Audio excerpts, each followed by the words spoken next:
Good morning दोस्तों। तो आइए आज हम लोग क्लास 12th का मैट्रिक्स, इसको हिंदी में हम लोग ऑब्व्यू बोलते हैं, उसका थोड़ा सा इंट्रोडक्शन देख लेते हैं। एक्सरसाइज ये 3 है, इसका 3.1 हम अगले लेक्चर में देखेंगे। तो चलिए हम स्टार्ट करते हैं। पहले हम जानेंगे मैट्रिक्स यानी कि ऑब्व्यू कहते किसे हैं।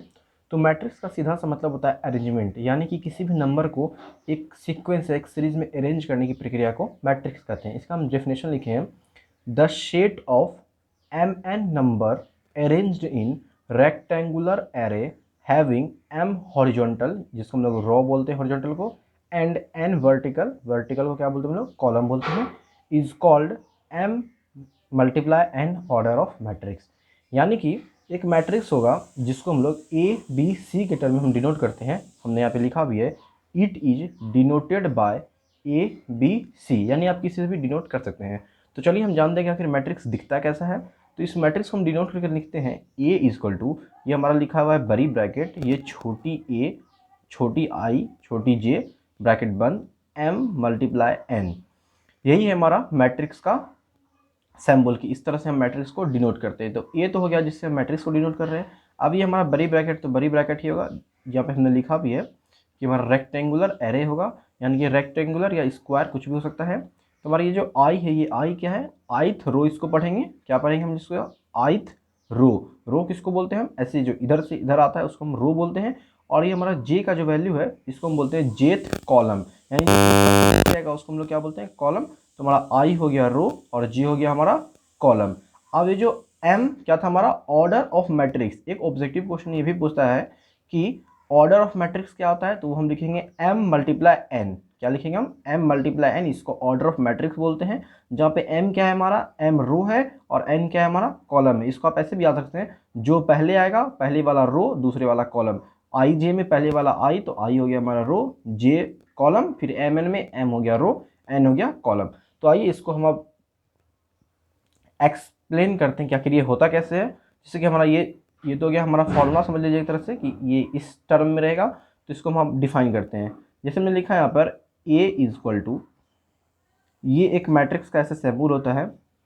क्या है यहाँ पे हमने लिखा है ए, तो ए, इसको हमने क्या बोला यहाँ पे, ये जो लेफ्ट से राइट आएगा इसको हम बोलेंगे रो। तो चलिए इसको हमने R1 मान लिया है, क्या मान लिया, R1। तो ये जो पहला होता है आई को हम क्या बोलते हैं, रो। तो ये चूंकि R1 है तो ए के बाद क्या हो जाएगा, 1 हो जाएगा। उसके बाद जे क्या है हमारा, कॉलम है। तो ये चूंकि पहला कॉलम है हमारा C1, तो इसका मान भी हमारा 1 हो जाएगा।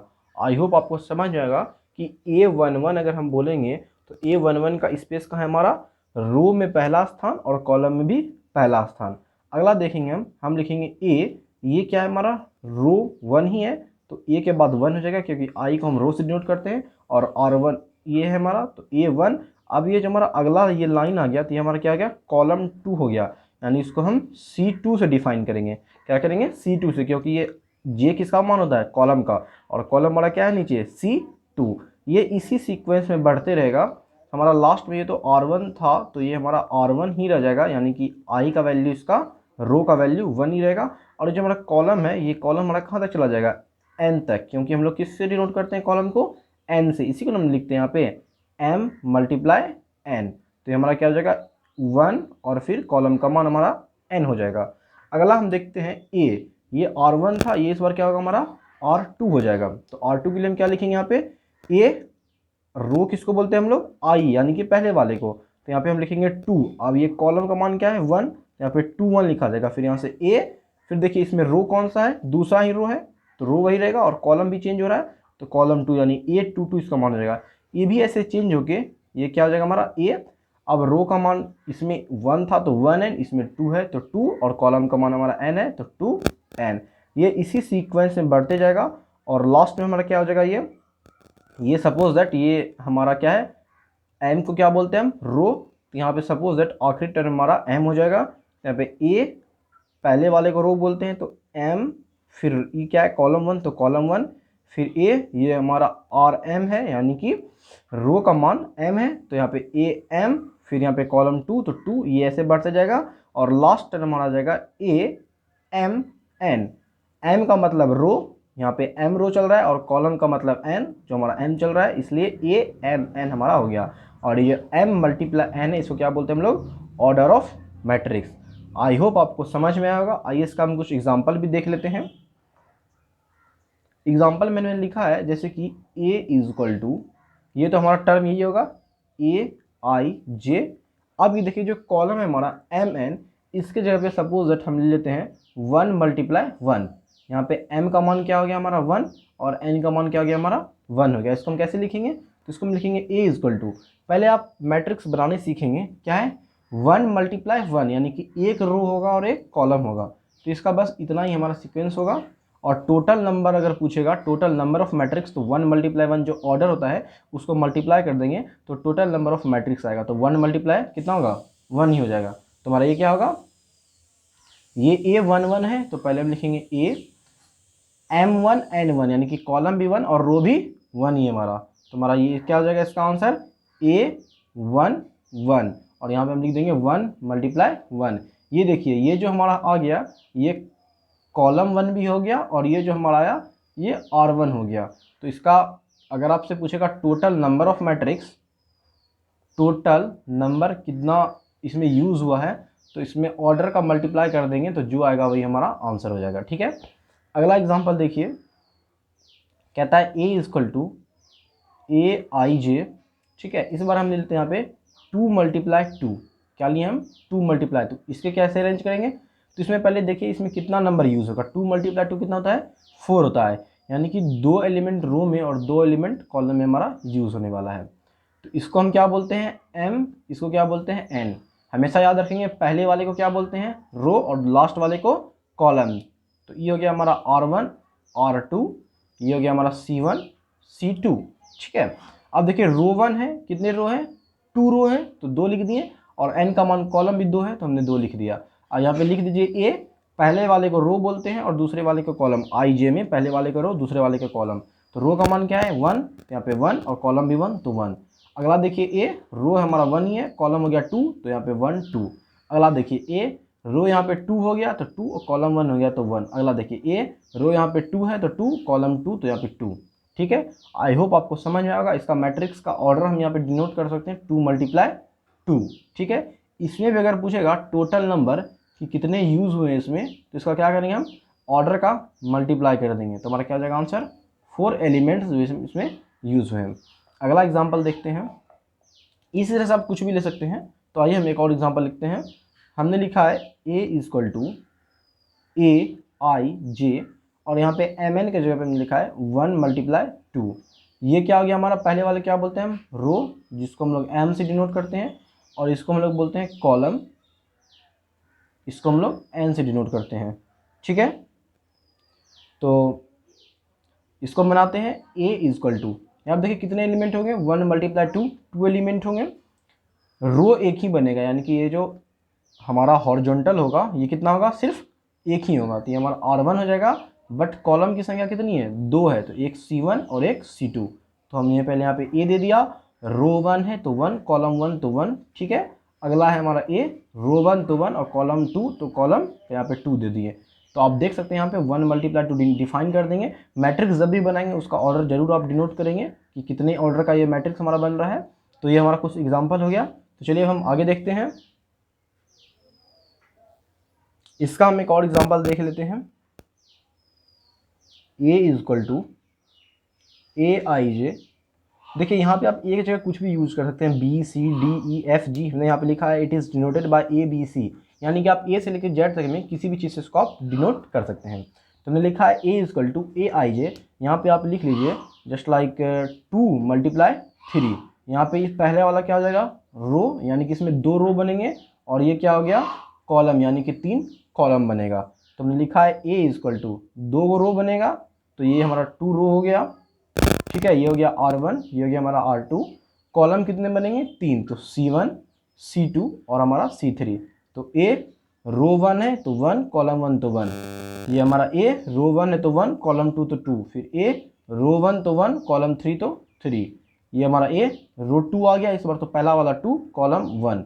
फिर A रो 2 ही है तो पहले वाले को हमेशा रो बोलते हैं, तो 2 कॉलम भी 2। फिर A, ये क्या है हमारा रो 2 है और कॉलम 3 हो गया 3, और इसका क्या है ऑर्डर हमारा 2 मल्टीप्लाई 3। इसको दिखाने नहीं भूलें। तो चलिए ये हमारा एग्जाम्पल हो गया। आइए हम आगे देखते हैं। तो अब हम लोग कुछ रिमार्क देख लेते हैं। तो हमने लिखा है यहाँ पे पॉइंट नंबर 1 में कि मैट्रिक्स जो होता है वो क्या होता है, अरेंजमेंट होता है, यानी कि किस तरह से हम एलिमेंट को सजाते हैं उसको डिफाइन करता है मैट्रिक्स। इसमें वैल्यू नहीं होता है, हमने लिखा भी है नो वैल्यू, यानी कि मैट्रिक्स का कोई भी वैल्यू नहीं आता है। वैल्यू किसका आता है, डिटर्मिनेंट में वैल्यू आता है, जो कि हम लोग अगले एक्सरसाइज में पढ़ेंगे, डिटर्मिनेंट, जिसको हम लोग हिंदी में सार्वधिक बोलते हैं। अगला पॉइंट हमने लिखा है A equal to A I J bracket बंद एम बाय एन, यानी कि मैट्रिक्स को आप इस टर्म में लिख सकते हैं या फिर आप ये बड़ी ब्रैकेट जगह छोटी ब्रैकेट का भी यूज़ कर सकते हैं और ए आई जे एम मल्टीप्लाइन भी लिख सकते हैं, आपकी मर्जी। अगला हमने लिखा है ऑर्डर ऑफ मैट्रिक्स किसे कहते हैं। हमने आपको बार बार बताया कि ऑर्डर ऑफ मैट्रिक्स किसे कहते हैं, तो number of row multiply number of column को क्या बोलते हैं, ऑर्डर ऑफ मैट्रिक्स। और रो को किसे डिनोट करते हैं हम लोग, number of row of matrix. पहले वाले को हम रो बोलते हैं तो रो का मान क्या हो गया हमारा m, और दूसरे वाले को कॉलम बोलते हैं तो number of column of matrix equal to क्या हो गया हमारा n हो गया। और ऑर्डर ऑफ मैट्रिक्स क्या होता है, number of row multiply number of column. तो इसीलिए order of matrix equal to row क्या हो गया m और कॉलम हो गया हमारा n, तो m मल्टीप्लाई n हमारा हो गया ऑर्डर ऑफ मैट्रिक्स। तो हमने अगला पॉइंट लिखा है मैट्रिक्स दो तरह के होते हैं, कौन कौन, रेक्टेंगुलर मैट्रिक्स और स्क्वायर मैट्रिक्स। रेक्टेंगुलर मैट्रिक्स यानी कि आयताकार और स्क्वायर मैट्रिक्स यानी कि वर्गाकार। तो आपको पता होगा कि जब कोई भी वर्ग होता है तो वर्ग में क्या होता है, उसकी सभी भुजा बराबर होती है, यानी कि m बराबर n होगा, और आयताकार में लंबाई चौड़ाई आपस में बराबर नहीं होती है, इसलिए m not equal to n होगा। ये आपको ऑब्जेक्टिव में भी दे सकता है कि if a matrix is square matrix then option number A m equal to n, m is greater than n, m is less than n, ऐसे करके ऑप्शन दे सकता है। तो स्क्वायर मैट्रिक्स में m इक्वल टू n आपको click करना है। अगला देखिए हमने एक एग्जाम्पल भी लिया है, इफ़ ए इक्वल टू, आपको एक मैट्रिक्स दिया हुआ है 4x4 ऑर्डर का, ठीक है, आपको मैट्रिक्स दिया हुआ है, ये कुछ एलिमेंट्स दिए हुए हैं, ये इसमें फिर आपको क्वेश्चन पूछा है कि ऑर्डर ऑफ मैट्रिक्स क्या होगा। हमने आपको बताया था कि ऑर्डर ऑफ मैट्रिक्स क्या होता है, number of row multiply number of column. तो यहाँ पे हम लोग रो को गिनेंगे, 1 2 3 4 है, और कॉलम 1 2 3 4 है, यानी कि ऑर्डर ऑफ मैट्रिक्स क्या हो गया हमारा 4 मल्टीप्लाई 4 हो गया। ये आपको मल्टीप्लाई करके 16 नहीं लिखना है, अगर सिर्फ ऑर्डर ऑफ मैट्रिक्स पूछेगा सिर्फ हम मल्टीप्लाई करके लिखेंगे। अगला क्वेश्चन है टोटल नंबर ऑफ एलिमेंट, अगर आपको टोटल नंबर पूछेगा इसमें कितने यूज हुए, तो या तो इसको ऐसे गिन सकते हैं 1 2 3 4 5 6 7 8 9 10 11 12 13 14 15 16 लिख सकते हैं। बट इसका डायरेक्ट ऑप्शन है कि ऑर्डर ऑफ जो मैट्रिक्स होता है उसको मल्टीप्लाई कर देंगे, 4 मल्टीप्लाई 4 है, इसको हम सॉल्व करेंगे तो ये हमारा नंबर ऑफ एलिमेंट्स निकल जाएगा हमारा, ठीक है।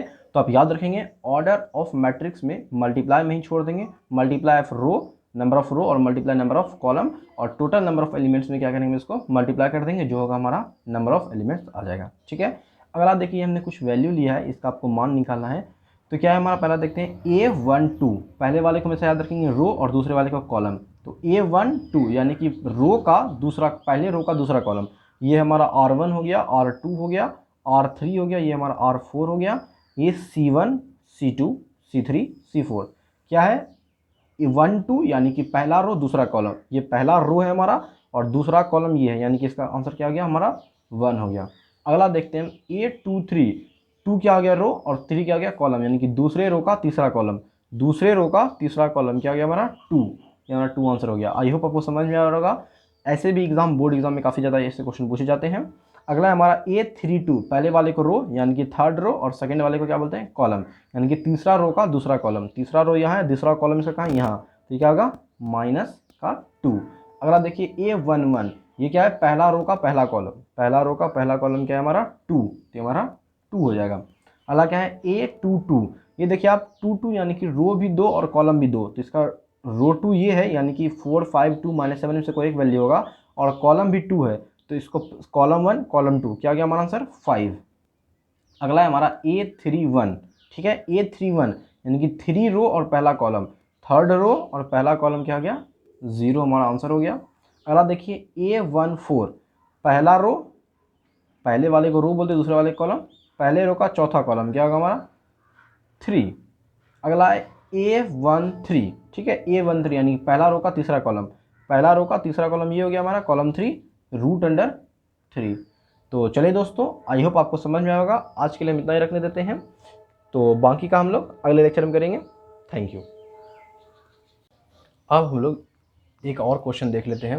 हमने लिखा है क्वेश्चन, एक construct matrix A equal to AIJ, जिसका ऑर्डर हमारा दिया हुआ है 2/2, whose elements are given by AIJ equal to 2i + j। पिछले क्वेश्चन में हमने देखा था कि आपको एक मैट्रिक्स में सारा एलिमेंट्स दिया हुआ था और आपको A12 इसका वैल्यू आपको निकालना था। इस बार आपको Aij का वैल्यू दिया हुआ है और आपको इस बार मैट्रिक्स बना के दिखाना है। तो कैसे बनाएंगे? ऐसे क्वेश्चन हमारा एक्सरसाइज 3.1 में काफ़ी ज़्यादा है, तो आइए देखते हैं। हमने पहले लिखा है A = Aij 2/2, यानी कि आपको ये मैट्रिक्स बनाना है। तो पहले इसका मैट्रिक्स का डायग्राम बना लेते हैं। तो हमने लिखा है A ये क्या है 2/2, इसका ऑर्डर 2/2 है, यानी कि टोटल एलिमेंट्स कितने होंगे? हमारा 4 होगा एलिमेंट्स। तो पहले हम एक काल्पनिक मैट्रिक्स बना लेते हैं, यानी इमेजिनरी मैट्रिक्स। तुमने लिखा है 2/2 ऑर्डर का मैट्रिक्स कैसे बनेगा? A11 A12 A21 A22। आपको पता होगा इसको बोलते हैं R1, इधर से इधर वाले को, और इधर से इधर वाले को C1। हमारा ये क्या हो गया? पहला वाला रो, दूसरा वाला कॉलम। तो हमारा 2 रो हो गया, 2 कॉलम हो गया। अब हमको A11 A12 ये चारों एलिमेंट्स का वैल्यू निकालना है। किससे? Aij का मान हमको ये दिया हुआ है। तो पहला मान क्या निकालेंगे हम? A11, ताकि हमारा मैट्रिक्स बनेगा।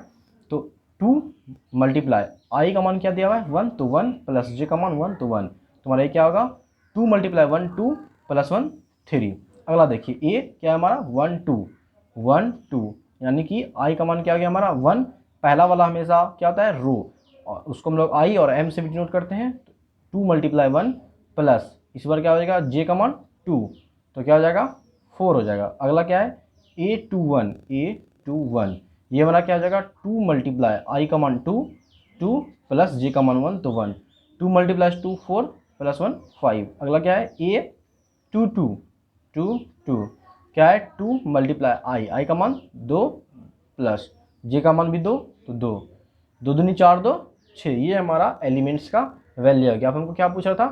कंस्ट्रक्ट ए मैट्रिक्स। मैट्रिक्स आपको बनाना था। तुमने लिखा है ए बराबर ये 2/2 ऑर्डर का हमारा मैट्रिक्स था, ठीक है। 2/2 ऑर्डर का हमने निकाला मान A11, कहाँ पे? यहाँ पे। इसका मान क्या निकाला हमने? 3, तो यहाँ पे हम 3 लिख देंगे। अगला है A12 का हमने मान क्या निकाला? 4, तो यहाँ पे हम 4 लिख देंगे। अगला क्या है? A21 का मान हमने क्या निकाला? 5, यहाँ पे हम 5 लिख देंगे। अगला है A22 और हमने A22 का मान क्या निकाला? 6। तो हमारा यही हो गया, हमारा क्या हो गया? आंसर हो गया। तो चलिए दोस्तों, आज के लिए इतना ही। मिलते हैं हम लोगों नेक्स्ट क्लास में। Thank you.